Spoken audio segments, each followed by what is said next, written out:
जय हिंद दोस्तों, जय संविधान, भारत माता की जय। आज हम आपको बताएंगे, आज है 14 अप्रैल और हमारे पीछे देख रहे हो आप, ये है बाबा साहब अम्बेडकर की पार्क और मैं हूँ इस वक्त आगरा बिजली घर पर, आगरा फोर्ट के ठीक सामने।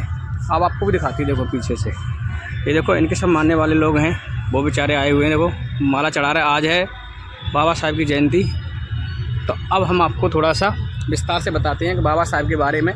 जय संविधान। अगर संविधान ना होता तो मैं समझ रहा हूँ हमारा देश इतना डेवलप नहीं होता। अगर आप लोग इसके बारे में विचार करोगे, पढ़ोगे तो समझ में आ जाएगा। क्योंकि हमारे देश में जात-पात ज़्यादा चलती थी और जात-पात चलती है तो सारे काम नहीं हो पाते हैं। थोड़ा आगे चल के हम आपको बताते हैं, एक्सप्लेन करते हैं पूरे तरीके से। 14 अप्रैल है, बाबा साहब का जन्मदिन है। तो हुआ क्या था कि कोई समय था हमारे देश में बहुत जात-पात चलती थी। अगर कोई गरीब आदमी है वो नीची जात से आता है, जातों में बांट दिया था। जो जैसा गरीब है तो उसको नीची जात दे दी थी और जो पैसे वाला था तो पैसे वाली मतलब ऊंची जात देती थी। तो अगर कोई आदमी अगर नीची जात वाला अगर किसी की चारपाई या छूली या उसके बराबर में बैठ गया तो लोग उसको बहुत बड़ी सज़ा देते थे और उसको नीच ही मानते थे। तो बाबा साहब पढ़े लिखे थे तो इन्होंने ये आवाज़ उठाई कि भाई ऐसा नहीं होना चाहिए, हम सबको बराबर होना चाहिए, क्योंकि इंसान बराबर होते हैं सभी।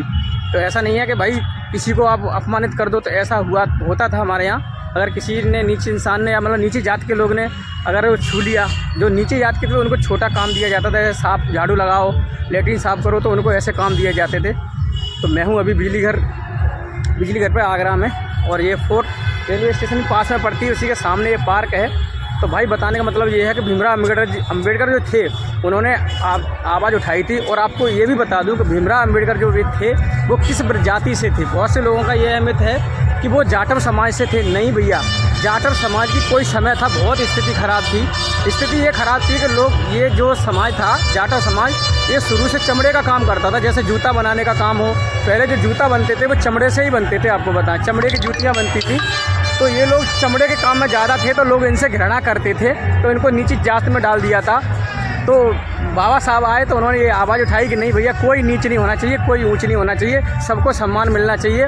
और इनके लिए उन्होंने संविधान में विशेष करके इनको आरक्षण भी दिलवाया कि भाई इनको भी नौकरी दी जाए और इनको भी सारा कुछ दिया जाए। और जो आरक्षण आज भी लागू है, तो बाबा साहब को ये इसलिए मानते हैं कि बाबा साहब की वजह से इतना पॉसिबल हो पाया। नहीं तो ये बिल्कुल भाई जैसे सिस्टम पहले चल रहा था वैसे ही चलता रहता। और बाबा साहब की बहुत इनका महत्व रहा कि भाई उन्होंने आरक्षण भी दिलवाया इनको। और मतलब नीची जो लोग थे, ऐसा नहीं है कि यही थे, और भी नीची जाति के थे। जो बाबा साहब थे वो माहौर जाति से आते थे, वो जाटव समाज से नहीं थे।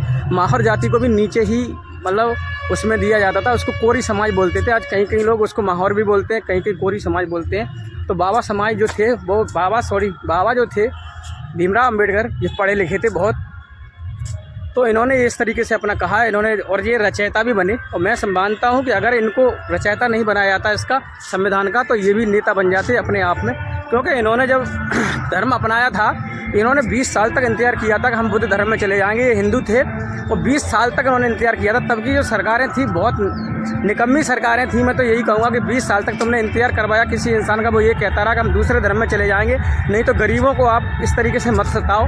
गरीबों के लिए इन्होंने आवाज़ उठाई थी, किसी को नीच नहीं करो। अगर देखो ऊंच नीच ऐसे करते रहोगे, देखो मान के चलो कोई सब्जी वाला है, अगर किसी शहर में सब्जी लगाता है और वो नीची जात उसको बना दोगे तो ऊंची जात वाले उससे पैसे नहीं सब्जी खरीदेंगे, फिर कहाँ जाएंगे वो, तो उसका तो पालन पोषण नहीं हो पाएगा ना। तो भाई इसमें ऐसा नहीं है, हम लोगों का खून सबका एक ही होता है। तो हम लोगों को ऐसी धारणा नहीं करनी चाहिए। ऐसी ही बाबा की धारणा थी कि भाई कोई नीच और कोई ऊँच नहीं होना चाहिए। तो बाबा ने आवाज़ उठाई तो गरीबों को बहुत पसंद आई, गरीब इनके साथ में चले गए। 20 साल बाद बाबा ने धर्म परिवर्तन किया था, क्योंकि उनकी बातें को मानने को लोग तैयार नहीं थे। ऊंची जात के लोग थे वो ऊंचे ही रहना चाहते थे। तो इस तरीके का ये था, बाबा का कोई ऐसा मकसद नहीं था कि हम हिंदू धर्म छोड़ के बुद्ध धर्म में चले जाएंगे। तो इस तरीके से बाबा ने अपनाया था ये वाला धर्म, वो भी 3 लाख लोगों के साथ में अपनाया था। मेरा बताने का मकसद ये है कि बाबा जो हैं, मैं तो उस समाज को बहुत सवादबाद दूंगा भाई, उनको धन्यवाद करूंगा जो लोग बाबा साहब को मानते हैं। मैं भी मानता हूं भाई। आप किसी भी ऑफिस में चले जाना, बाबा साहब की फ़ोटो ज़रूर मिलेगी।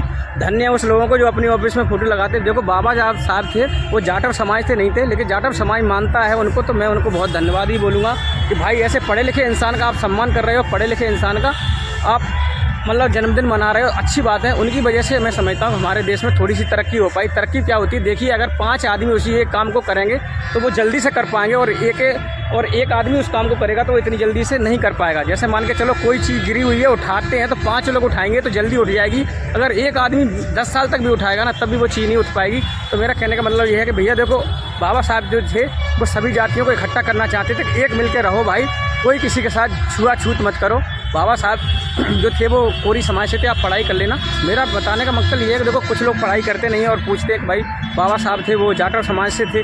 नहीं भैया, जाटव समाज मानता है, उनका बहुत बहुत धन्यवाद। क्योंकि जाटव समाज की स्थिति भैया बहुत समय पहले अच्छी नहीं थी। वो चमड़े का काम करते थे, जो खाल होती है जानवरों की, उससे ऐसे आइटम बनाया करते थे। तो उनको लोगों ने ज़्यादा, उनसे छुआछूत का मामला ज़्यादा ही था अपने देश में। तो इस तरीके से उनका कर दिया था अपमान। तो वो अपने बाबा साहब को मानने लगे और बाबा साहब ने उनकी आवाज़ उठाई, इसलिए वो उनको भी मानने लगे। बाबा साहब का कहना था कि भाई कोई किसी के साथ छुआछूत नहीं करे बिल्कुल भी। मेरे पीछे देखो, अभी क्या है, सुबह का वक्त है, लेकिन ये सारी लाइटिंग लग जाएंगी। ये भी देखो लाइटिंग लगी हुई है पीछे, तो ये बहुत अच्छे से पार्क जगमगाएगी। अम्बेडकर पार्क ही है ये, बिजली घर के मेरे पीछे जस्ट दिख रहा है लाल किला है, रेड फोर्ट बोलते हैं। पीछे देखोगे तो ट्रेन भी एक जा रही है, जिसको फोर्ट के नाम से स्टेशन है। तो मेरा बताने का मकसद था कि भाई बाबा साहब जो थे, उन्होंने ऐसे लोगों के से आवाज़ उठाई। सरकार तब निकम्मी कहेंगे, क्योंकि भाई सरकार ने 20 साल इंतजार करवाया, उसके बाद में उन्होंने धर्म परिवर्तन किया। उन्होंने ये कहा था, वचन दिया था कि मैं हिंदू हूँ, लेकिन हिंदू होकर मरूंगा नहीं। तो अपने मरने से 3 साल पहले ये धर्म अपना लिया था उन्होंने, बुद्ध धर्म। तो कुछ लोग बुद्ध को भी मानते हैं, लेकिन अब आपको बता दें कि जो बुद्ध भगवान थे वो राम के ज़माने के ही थे। ऐसा नहीं है मेरे भाई, राम जो हैं, हम लोग राम को भी मानते हैं। राम जो है ना, वो मर्यादा में पुरुषोत्तम कहा गया है। मतलब मर्यादा में, उन जैसी मर्यादा आज तक किसी इंसान ने निभा नहीं पाई है, इसलिए उनको पुरुषों में सर्वोत्तम कहा गया है राम को जैसा उनके माँ ने कहा कि ये वचन मानना पड़ेगा, तो उन्होंने माना। तो इसलिए भगवान राम जो है ना, वो मर्यादा में पुरुषोत्तम है। लेकिन भगवान राम जब थे, उससे पहले भी कई सारे महापुरुष जो थे, जो राम से भी ज़्यादा पढ़े लिखे थे और राम के गुरु ही थे, वो भी पढ़े लिखे थे, लेकिन उनका नाम नहीं हो पाया, क्योंकि राम जो थे वो मर्यादा में पुरुषोत्तम निकले थे। इसलिए आज भी लोग राम का नाम लेते हैं। राम के ज़माने में भी भगवान बुद्ध थे। ऐसा नहीं है कि भगवान बुद्ध जो थे बहुत पुराने ही ज़माने से हैं, तो ऐसा नहीं है कि अभी से हो गए हैं। तो अब कुछ लोग भगवान बुद्ध को मानिए, किसी को भी मानिए, लेकिन भाव आपका अच्छा है। जैसा आपका भाव होगा वैसा ही आपका तन मन शरीर सब कुछ हो जाएगा। मैं समझता हूँ ऐसे ही आपके विचार अच्छे होंगे तो अच्छा आपका मन होगा, अच्छी भाषा निकलेगी। और जैसे इंसान के विचार अच्छे नहीं होते हैं, तो ये सब खेल होता है भाई। किन को मान रहे हो, राम को मान रहे हो, बुद्ध को मान रहे हो, या अल्लाह को मान रहे हो, या भाई गुरु को मान रहे हो, किसी को मान रहे हो, लेकिन आपका भाव कैसा अंदर से लोगों के प्रति, तो उसकी इंसान की उसी हिसाब से छवि हो जाती है। ऐसा नहीं है कि कौन किसको मान रहा। बाबा साहब को भी मानो या भगवान को मानो। कुछ लोग भगवान को नहीं मानते हैं, किसी को ही नहीं मांगते इस दुनिया में। अपने अपने माँ बाप को मानते हैं, तो वो भी जी रहे हैं, ऐसी बात नहीं है। तो भाई ये थी हमारे पास जानकारी बाबा साहब जी, तो आप देख लेना। बाबा साहब की जयंती इसीलिए लोग मनाते हैं कि हमारे देश में कोई मतलब गरीब जो तबके के लोग थे, उनकी कोई वैल्यू नहीं थी। बाबा साहब ने ये संविधान में भी उठाया उनका मुद्दा कि भाई गरीबों को भी हक मिलना चाहिए, गरीबों को भी पढ़ाई का अधिकार मिलना चाहिए। जब अंग्रेज हमारे ज़माने में थे, तो अंग्रेज़ों के ज़माने में गरीबों के बच्चे नहीं पढ़ा करते थे। ये अंग्रेज़ों का भी नियम था। और अंग्रेज़ जिन पर 5 बीघा ज़मीन हुआ करती थी, उस पर भी लगान के तौर पर लिया करते थे। लेकिन आज हमारे देश में 5 बीघा ज़मीन, 2 बीघा ज़मीन भी है ना, उसको भी हम यूपी से बिलोंग करते हैं, तो हमारे यूपी में 2000 रुपये जो कुछ किस्त मिलती है, 2000 रुपये 3 महीने में मिलते हैं, ऐसा कुछ मिलता है गवर्नमेंट की तरफ से। लिया नहीं जाता, वो पहले 5 बीघा ज़मीन जिसके पास है, ऊपर है, उससे सभी से लगान लिया जाता था। बिल्कुल, ये मेरा आंखों देखा हुआ हाल है, बता रहा हूँ मैं कि हमारे ज़माने में भी जब हम छोटे थे, तब हमारे पास लगान का पैसा आया था, अंग्रेज़ों का दिया हुआ था। वो अंग्रेज़ों की चलाई हुई लगान थी, खेती पर लगान दिया करते थे अंग्रेज़। लेकिन अब भारत में ऐसा नहीं है भाई, भारत बदल चुका है, भारत पुराना वाला भारत नहीं रहा है। तो बहुत बहुत धन्यवाद इन बाबा साहब का, जिन्होंने संविधान में ऐसा कुछ लिखा। और आज मैं समझता हूँ हर बिरादरी, हर जाति, चाहे नीची हो चाहे ऊंची हो, अच्छी पोस्ट पर पहुँच भी चुकी है।